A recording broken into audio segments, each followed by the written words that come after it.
I'd like to tell the Filipino people, I'm your last card. Ako ang huling barahan ninyo dito sa problema ngayon sa Pilipinas. This administration allowed Shabu to be caught inside the National Penitentiary. Is that your performance? Yan ang Duterte justice. Kung hindi ka marunong pumatay ng tao at takot kang mamatay, yan ang problema. You cannot be a president. Majority of Filipinos satisfied with the Duterte administration's first 3 months in office. Starting next month, incremental increase na ang sweldo ninyo. Pangako ko, dublado. Tsaka, I assure you, walang nagmahal noon sa police na abot sa standard ko.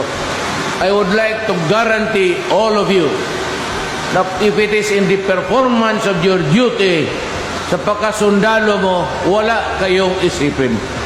I will also protect you. Maganda ang pinakita ninyo sa bayan. Ana, I give you my salute. Sa ating matapang at walang takot na pinuno, lahat po kami ay nagbibigay ng taus-pusong pasasalamat.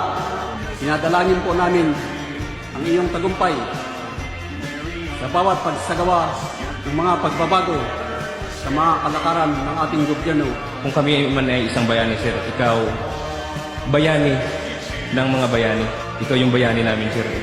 Ikaw yung nag-lift up ng moral namin, sir, mga sundalo. Until the last drop of our blood, sir. Makikipaglaban kami, sir, sa under ng iyong pamumuno, sir. Kami ay mamamatay, sir, sa paglilingkod sa bayan. Dahil nakita namin ang aming presidente na talagang sincero. May honor ba tayo?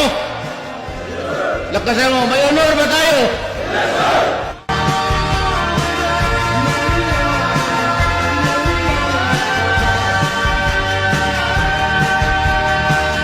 Salamat ha.